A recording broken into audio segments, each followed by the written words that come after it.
War Room Sports, www.warroomsports.com. What? Ain't no more to it. What's up, everybody? Welcome to Inside the War Room, brought to you by War Room Sports. I'm your host, Jimmy. We have a roundtable discussion we're about to jump into, but before we talk about the topic, let's let you know who's on this roundtable. We got B. Austin from War Room Sports. We got Joel Rodriguez, often seen on Idiot Sports Talk. What's up, y'all? We got Naran, the fantasy football guru from War Room Sports. And a special guest, DJ Willie G, Tampa's finest, often seen in the strip clubs of Tampa. Already. All money away. The topic we're going to talk about, we were having a discussion about wide receivers and quarterbacks and some of the statistics they're putting up in today's NFL. And it was mentioned that Calvin Johnson's record that he's just set and approaching 2,000 yards receiving is kind of overrated considering the era we play in. So I just want to, get back to that conversation. I want to see what you guys think out there watching, but also have the panel give their opinion. I'm going to start with you, B. Austin, because you mentioned that a lot of these receiving records and passing records are overrated these days, basically. So give me your opinion. Yeah, man. I think that when you have quarterbacks dropping back an average of 30 to 35, 40 times, sometimes upwards of 50, 60 times, you have more opportunities for receivers to catch the ball. You have more opportunities to rack up yardage. That does not mean that a particular quarterback or wide receiver tandem is really that good. I'll take, for example, Victor Cruz. It's not that I think Victor's a bum, but I don't think that he's nice. Let me think of another example of a guy that gets the rock quite a bit, Wes Welker. Although he's my favorite Caucasian wide receiver at this point, even over Jordy Nelson, I don't think Wes Welker is a Hall of Fame type talent, but he's putting up Hall of Fame type numbers.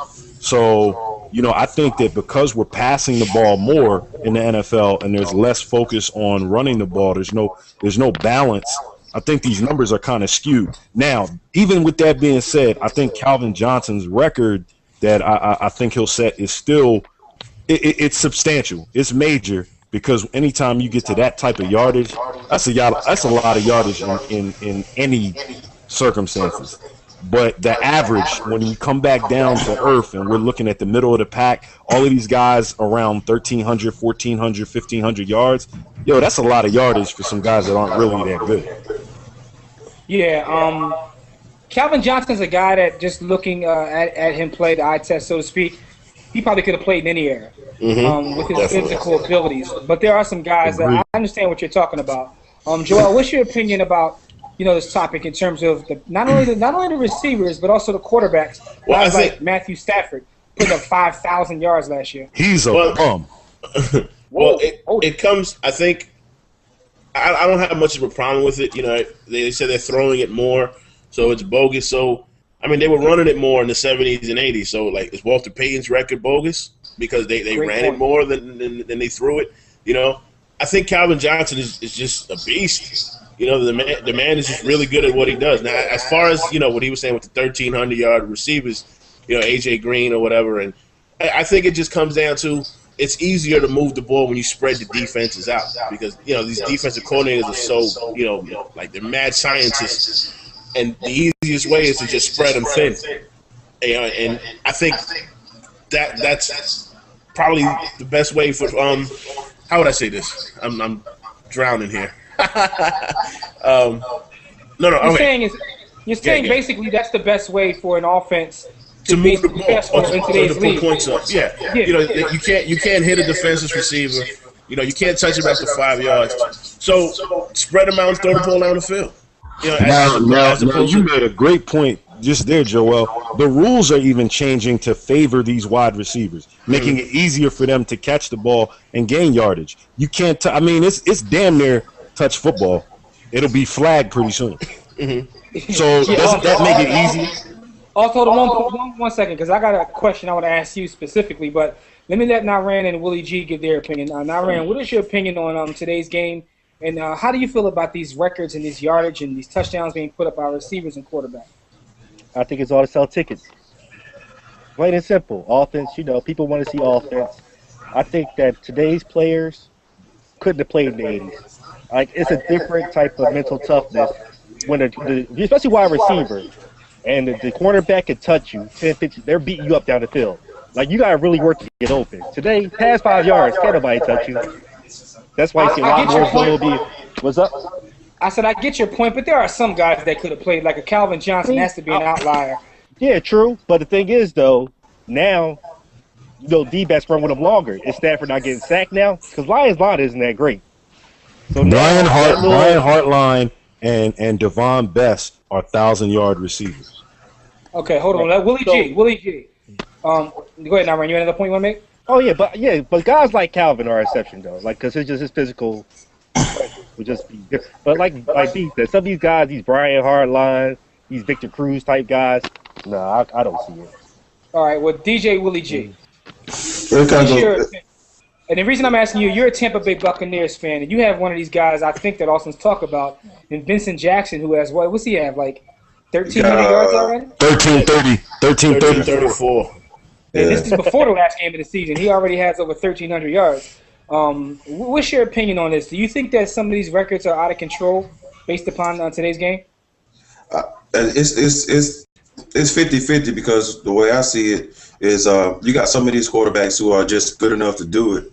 And then, I mean, you got you only have the same maybe 3 or 4 elite quarterbacks in the league who do the same thing every year. So what about the other guys who can't win? You know what I'm saying? What about the other teams who don't put up numbers like the other guys do? You still have to get separation. Even though you can't touch the guys, you still got to get separation. I agree with what Rand said. A lot of these wide receivers, they couldn't make it in the 80s with Ronnie Lott and them and Singletary and all them cats coming across the middle like that. They couldn't. But a lot of those guys can play now because they can't keep up with them. That's true. That's a great point. It goes hand in hand, man. Chuck Cecil would not have a job today. No. Definitely not. All right, great points, Willie G. And Joel, that's another great point. They couldn't keep up. But B. Austin, I'm going to ask you a question specifically because you mentioned a lot of these guys. Give me some names of guys you think that are overachieving, so to speak, based upon today's climate in terms of the NFL. Give me some names. Well, I named specifically the Dolphins receiving tandem, for example. Brian Hartline, Devon Best. Those are guys that are putting up pretty productive numbers. If you look at the numbers. Wes Welker. While I do think that Wes Welker is a heady player and scrappy, I think he benefits from today the way the game is played today.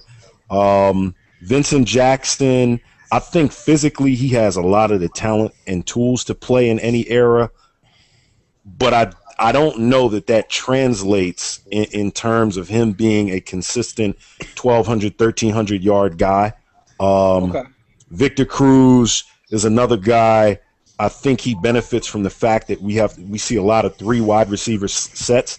He's on the inside a lot, lined up against your 3rd or 4th corner or a linebacker or a safety that's walked down. How would he have fared as a primary number 1 or number 2 guy, always lining up on the outside against the best receivers? Okay, then you go to Cleveland's receivers.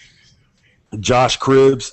He gets a lot of burn as a 3rd receiver, even though he makes his name off of being a special teamer. Josh Cribbs couldn't play wide receiver, I believe, in other eras. I don't see it. How about Deshaun Jackson? Your guy.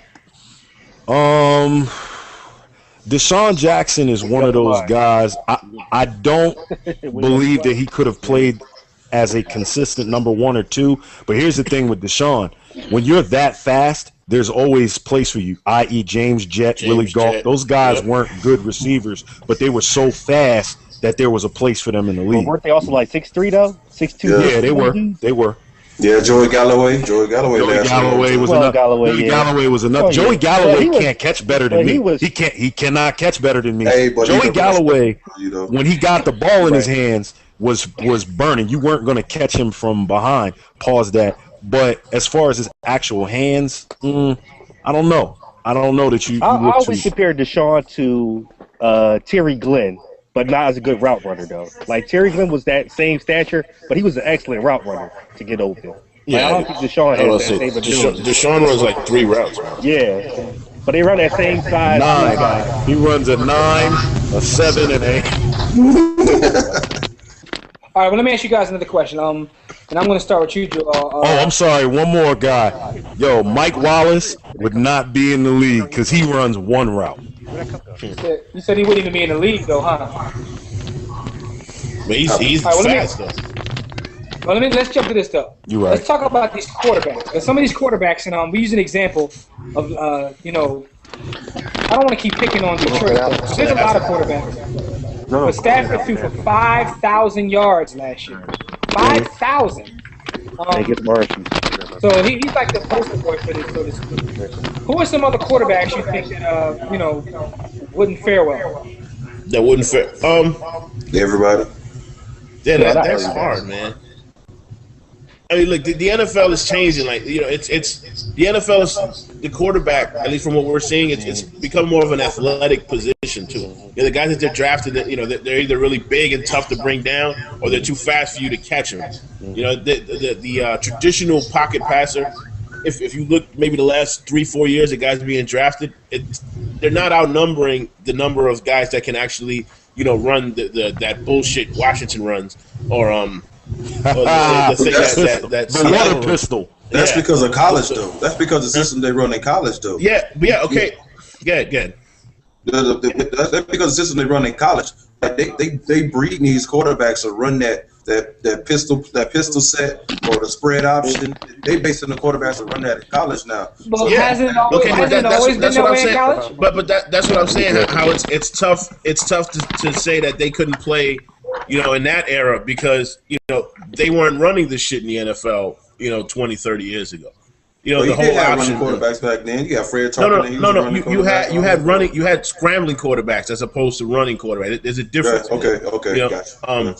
And guys like running the option, that shit was foreign in the NFL until this guy wanted to run it with Quincy Carter, and then it started to get a little more popular, and then the Wildcat and all this other bullshit. So that's why it's tough for me to say some quarterbacks wouldn't succeed 20, 30 years ago. Like, would RG3 succeed 30 years ago? I don't know, man. Brandon Cunningham did. You know what though? I'm gonna say this because Joel, you made some great points. I'm gonna say that a Mark Sanchez couldn't have survived in an earlier NFL where you have less passing attempts to get the job done, so you have less margin for error. You can't make a lot of bullshit throws because you're going to get 30, 35, 40. And to be honest, even Cam Newton. Now, I'm not placing Cam Newton on Mark Sanchez's level. I think Cam will be better. I think he is better, but he gets a lot of bullshit throws. They dropped him back 40 times. So you can say 5 to 8 of those are. You calling him a volume passer? He's a volume passer. He's a volume. Yeah. Volume shooter. Volume. Yo, but Jimmy, you know what? That's a great. You may have coined something new. Volume passing. That's what I do. Are dropping back 50 times. It's not it used to be if you drop back 50 times in the NFL, that made SportsCenter not because you had a good game, but just because such and such dropped back 50 times. Now that happens at least once a month. You'll see somebody drop back 50, 55 times. You got quarterbacks that drop back. Let's say I'm gonna use Alex Smith as a prime example. They always call him a game manager. That dude dropped back maybe 25 to 30 times a game. He's the exception. He's saying he get maybe about 210 yards, something like that, but they win the game.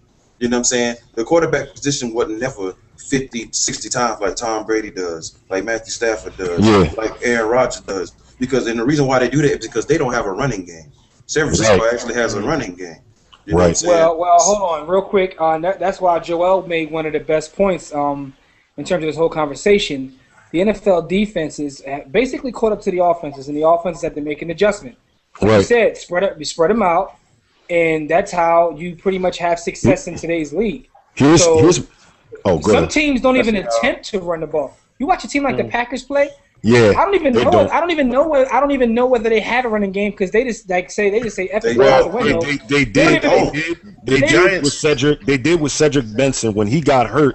They realized, hey, we can go back to Aaron Rodgers just throwing it, but that catches up. Here's my thing, gentlemen, and the point that Joel made about the way the game has kind of changed to these athletic quarterbacks. There's still a handful of them. It's not rampant. And I believe that this is sort of a fad or a phase, just like the Wildcat. Now, the Wildcat has not totally disappeared, but it's died down quite a bit, because when you run a spread option offense with an NFL quarterback, you're dealing with linebackers and D linemen that are very, very fast. These are the cream of the crop from college. So when they come into the NFL, you're exposing your quarterback to risks that down the line, offensive coordinators are going to reel this back in, because you're going to see more and more injuries. You can't put RG3 in harm's way but so often. You can't put Russell Wilson in harm's way but so often. So that's why I'll give you a perfect example. A guy like Aaron Rodgers. Aaron Rodgers is one of the most athletic quarterbacks in the league, but you don't see him leaving the pocket. He's more of a scrambler. Why? Because he knows if he runs, he's just like any other runner, and he can get effed up. So I think that this whole pistol offense thing, it's gonna evolve or go away, because you're putting your quarterback at risk too much. I think the quarterback is evolving. Whereas Tom Brady, that 6'4", 6'5" guy that just stand there in the pocket, and know he's about to get like walloped by a defensive lineman and still standing there and deliver the ball. You don't see those guys as much, man. You look at the guys who've been drafted. They're not. There's just not as many as You see the RG3, you see the Wilson, you see the Newtons, you see Christian Pond's a bum, right, but he's more of a running type quarterback as well. Even Andrew Colin Luck, he ran a 4.5 at the combine. Andrew Luck. He ran the same thing Cam Newton did. Yeah. So it's the game is evolving, man. That's a great point, because now quarterbacks are more athletic. You don't have that guy, that I understand exactly what you're saying. That pocket pass, that big 6'5" guy's going to stand there and take a hit and deliver the ball. So but that's what they think the quarterback position should be played. Like when you judge a quarterback, everybody want to see a quarterback stand in the pocket like a Tom Brady or Drew Brees and throw the ball around the field. That's all. That's what because that's what wins. Because that's what wins Super Bowl. Eli is that stand in the pocket guy. He's won a Super Bowl. That athletic quarterback has never won. Yeah, they don't win. Never won a chip. But eventually, all it takes is one. All it takes is one of those guys to win a Super Bowl. But isn't Steve Young, Aaron Rodgers, athletic quarterback? Aaron Rodgers. No. But Steve Young was again more of a scrambling quarterback. Aaron Rodgers gets 500 yards a year rushing. They don't call a rushing play for him at all. Right. He runs because he absolutely has to run. Right. You know what I mean? As opposed to saying, all right, we're going to run a quarterback draw with you, or we're going to run an option with Aaron Rodgers. They wouldn't dare call that with Aaron Rodgers. So that's different. Elway ran too, though. He was a scrambler. Elway was a scrambler. Listen, I totally get your point, but what's going to happen is there's not going to be any guys like that left in the league. Even when you look at the top levels of college, you watch the SEC football. There is no pocket passers in the SEC. I mean, AJ McCarron is. Just watch this.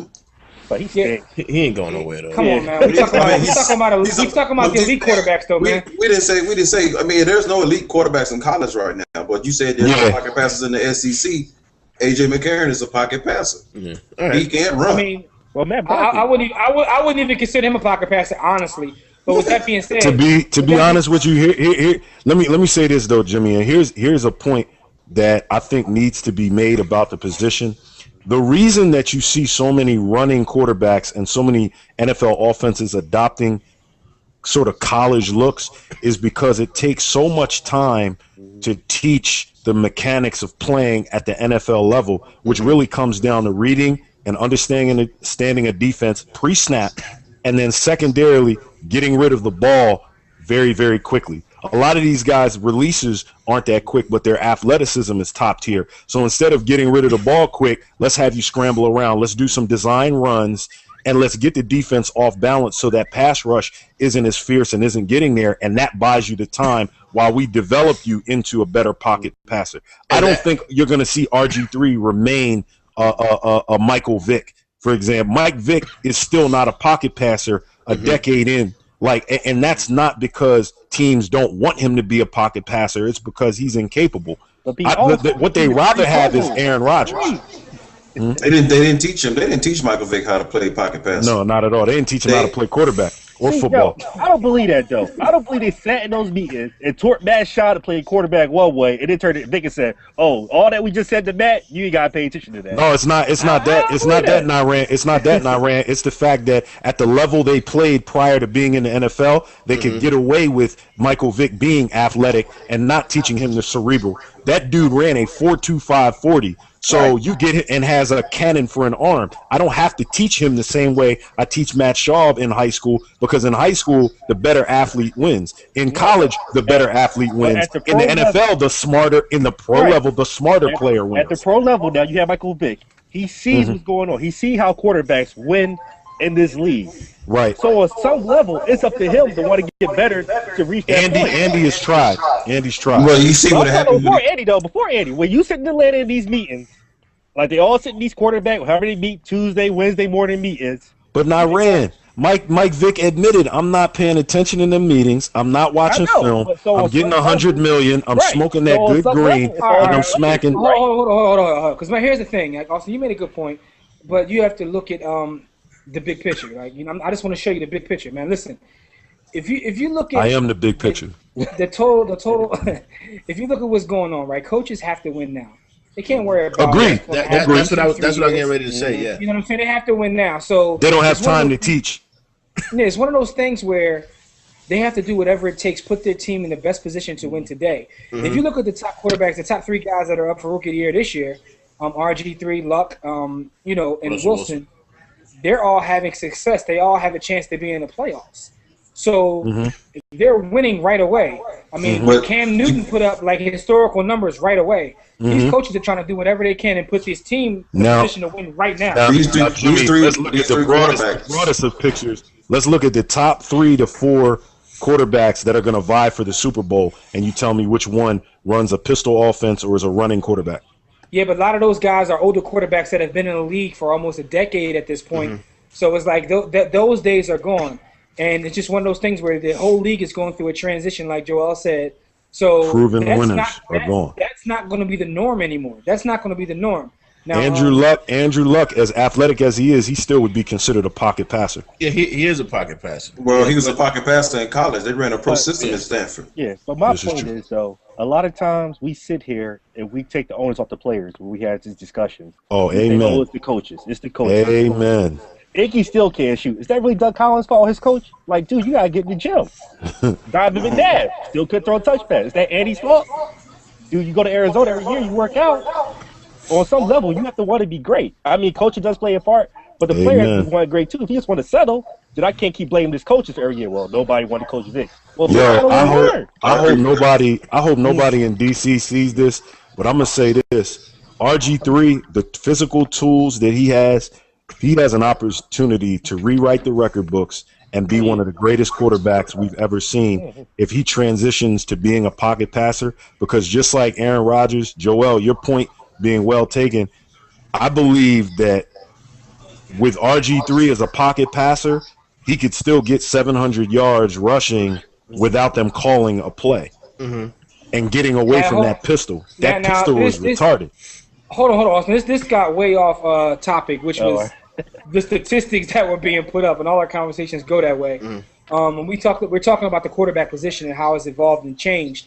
So, Joel, you brought the point up, which is a great point. So my question is, being as though it is changing, will that kind of change the numbers and slow it down a little bit because now you have more design runs being put in? What will happen in terms of these records? Because Austin talked about 60 passes a game for some guys, 50 passes a game, 40 passes a game. Will it change with the more athletic quarterbacks coming in? Well, no. I don't think. I think what's going to happen eventually is defenses are going to catch up. They're going to get safeties and they're going to convert them to linebackers, and they're going to get linebackers and convert them to pass rushes on the defensive line, and they're going to make the defenses a little bit smaller but a lot faster to keep up with the RG3s of the world. And then that might probably even up the odds a little bit, But right now, passing got it. I think. Look, four quarterbacks threw for 5,000 yards last year, right? Rodgers, Breeze, Brady, and Stafford. I think a lot of that had to do with the lockout because it takes a lot more for the defense to catch up as opposed for the offense to get in sync. I think offensive chemistry is easier to get than defensive chemistry. So I think they just took advantage of that. So I think that because you're not going to see too many 5,000-yard guys this year, right? Nope. in the NFL. I probably caught up a little bit. But as far as the athletic quarterbacks, I think you're going to see a little bit more of a 3,800-yard passer. And, eventually we're going to have a 3,500-yard passer and a 1,000-yard rusher. Eventually. We're going to see that, man. And that might help the passing numbers, the records. But it's still the NFL is still evolving. The quarterback position is still evolving. Adrian Peterson, Alfred Morris, Arian Foster, Frank Gore, and Maurice Jones-Drew when he gets back. They are praying for these smaller defenses. They are welcoming these smaller defenses. But that's going to be something that's evolving too, though. Think about it. How many running backs how many systems have like one running back where they just have they have all the job security in the world? I don't think you can name more than 10 in the NFL. The ones I named. Yeah, that and Marshawn Lynch, right? Those are the only ones I can think of. Shady McCoy. Yeah, okay, but they don't give him the ball enough. But they should. But they don't give him the ball more. But a lot of teams run 2-3 running back sets. There's 2 down backs, and then you got the 3rd down back. There aren't too many 3 down backs anymore. I think that has a lot to do with passing offenses breaking too, because you got these Shady McCoy guys where Vic can dump a little 2-yard pass and he turns around and takes it 30 yards. He got most of the yards, but that goes to Vic too. And Breeze had Darren Sproles. Darren Sproles is a little piece of shit. He could just dump it off to him and he'll run 30, 40 yards. And that helps Breeze. They don't really throw the ball down the field either. They just have these little guys who you can just throw little 5-yard routes to, and they'll just do the rest. And in the case of Vic, Bradshaw. He's not even an everyday. I wouldn't even consider him. I get your point. He's not a good receiving running back either. Basically, it's one of those things where the game is ever evolving. It's like the offense tries to catch up to the defense and vice versa. Mm-hmm. So things will always change. I see what you're saying. I could see that happening in the future, whereas though they bring in like you said, faster linebackers, faster safeties, try to catch up with this. Indianapolis been doing that for years. The offense will make the adjustment though, and try to build up the bigger line, the bigger running backs, and pound it down their throat. So it's going to be one of those things where it's going to be ever evolving. Before we get out of here, though, B. Austin, give me your last thoughts in terms of these records from the quarterbacks and receivers, and where do you see the game going in terms of these records? I think we did a great job of sharing with with our audience as you view just where the game is now, where it could go. I don't see anyone coming close to 2,000 yards again. I think that now, if anyone ever was fooled into thinking that Megatron wasn't dominant before this season, now next year you're going to see the same coverages that Randy Moss used to face. Mm-hmm. They're going to roll 2 and 3 over the top of him. So it's going to open up for other receivers. It's going to open up tight ends in the middle of the field. Ryan Broyles, fancy. It's gonna open up the running game for the Detroit Lions, because Matt Stafford, they got to sit him down at the end of the season and talk to him and say, look, man, you got to get that pacifier out your mouth. You got to get rid of that binky. You can't just throw the ball to Megatron on every play. So that being said, with the Lions, I see an adjustment. I think you're going to see past maybe 4 or 5, 6, 4,000 yard passers, no 5,000 yard passers, but more like 3,800.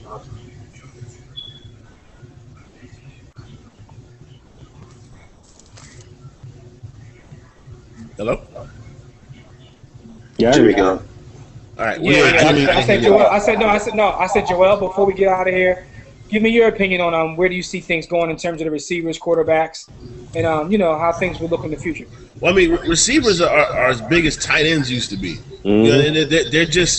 They're just matchup nightmares, man. Julio Jones is a fucking nightmare.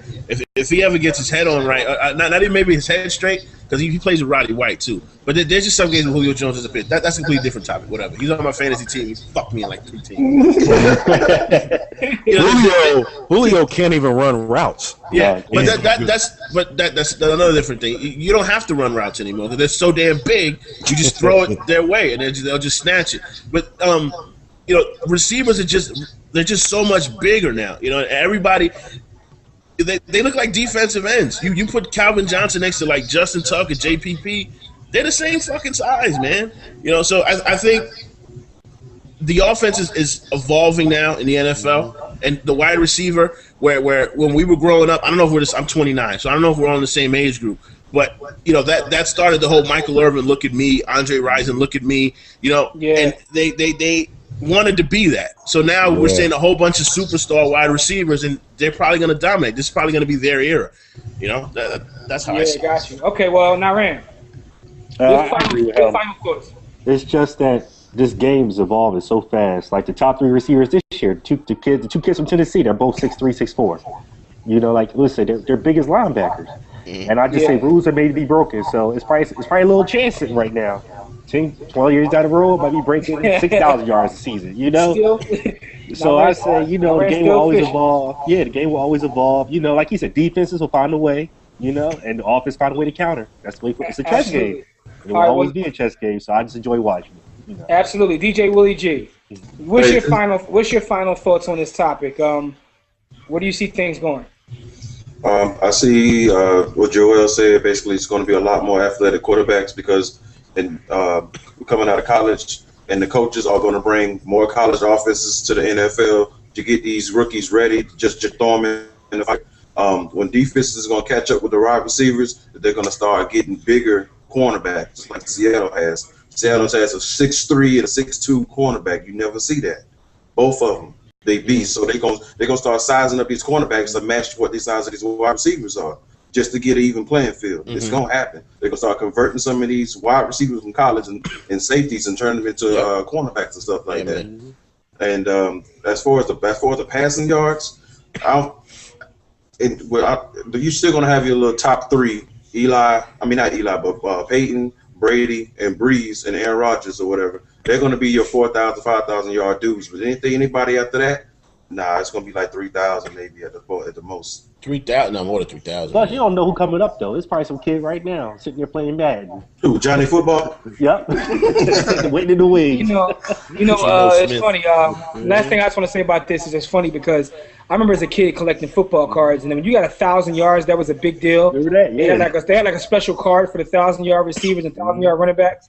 I couldn't imagine collecting cards now because everybody would have that special card. So, you know how many 1,000-yard running backs we got now? Yeah, so Doug Martin. I think DJ Willie G hit on the best point is that teams will adjust. Seattle's had success, and it's going to be a cat and mouse game between the defenses trying to catch up with the offenses, and then that'll switch and vice versa. But that's what it is. For those watching the video, leave your opinion. Let us know what do you think about the current statistics. Should there be asterisks? Because some people said before we got in this video here that these numbers are fraudulent. But I don't know if you can do that. I don't know if you can do that. They say home runs got an asterisk.